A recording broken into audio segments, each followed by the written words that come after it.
Let's be honest, writing a professional report can feel like a huge, intimidating task, but it really doesn't have to be. Today, we're going to pull back the curtain and show you the ultimate blueprint for success. We'll turn that scary, daunting job into a simple, step-by-step process. You know the feeling, right?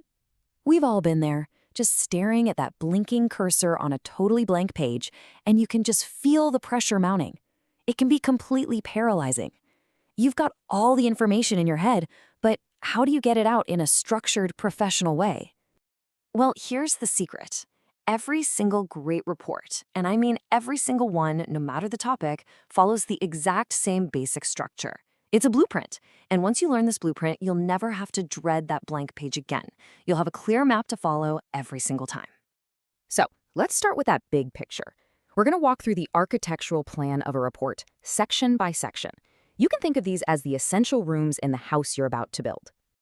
And here they are, the 9 core sections that make up the backbone of pretty much any professional report you'll ever write. Now, we're going to zoom in on those crucial opening sections that really set the stage for everything. The sections that follow, like the discussion, conclusion, and recommendations, that's the real heart of your report. That's where you lay out your findings and tell people what to do about them.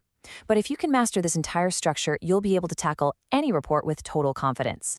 First up, let's talk about the front door to your report, the title page. You know, you only get one shot to make a first impression, and this is it. It has to look clean, it has to be clear, and totally professional. It sets the tone for everything that comes after. And here's the good news. Making a great first impression is surprisingly easy. Your title page just needs these 4 things, no exceptions. You need a specific title that tells you exactly what the report is about, the date it's being submitted, who you're giving it to, and of course, who it's from. That's it. You get these 4 things right, and you are off to an awesome professional start. Okay, next up is one of the most critical parts of your entire report, the executive summary. If the title page is the front door, think of this as the movie trailer. It's a complete, tiny version of your entire report, and it's designed for maximum impact. And this quote just nails its purpose. The whole idea is that a super busy manager or executive should be able to read only this one page and not just understand your key findings, but actually feel confident enough to make a decision based on it. Seriously, this single page can decide whether your entire report even gets read. It has to be that powerful. Now, this slide shows you that formula in action. Don't worry about trying to read the tiny text. Just focus on the structure. See, on the left, you have the essential ingredients: purpose, methods, results, and conclusions.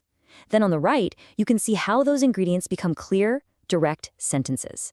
It's a simple, repeatable formula for a really powerful summary.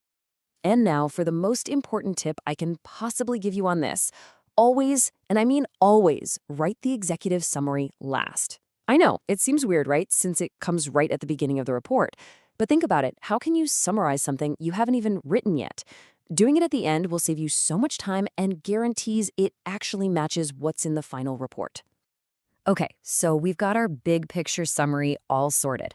Now it's time to guide your reader into the details. The next 2 sections, the table of contents and the introduction, they're basically the GPS for your report. They tell your reader exactly where they're going and what they're going to see on the way. You know, a good table of contents does so much more than just list page numbers. Take a look at the decimal numbering system here. You see the 2.1, 2.2, then 2.2.1? This creates a visual hierarchy right away. Your reader can see instantly how ideas are connected and which points are subpoints of others, all before they've read a single word of the report itself. And the introduction is what sets the stage. It's not just some vague, fluffy opening. It has a very specific job to do. You have to state your purpose. What are you trying to achieve? You give some background. Why does this even matter? You explain your method, how did you get your information, and finally, you define the scope, what the report will and, just as importantly, will not cover. This structure is crystal clear, no room for confusion. So after that introduction, you get into the real meat of your report. That's the discussion section, where you present all your data and analysis. After that comes the conclusion, where you interpret all those findings and explain what they actually mean. And then finally, the recommendation section, where you suggest clear actions based on those conclusions. Once you've drafted all those essential parts, then it's time for one last quality check.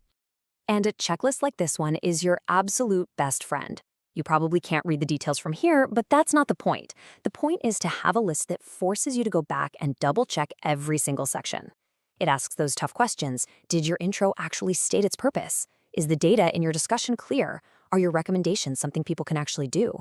This is your final inspection, making sure what you've built is solid, professional, and ready to go. So there you have it. The fear of the blank page? It's gone. You've got the blueprint, you've got the tools, and you've got the checklist.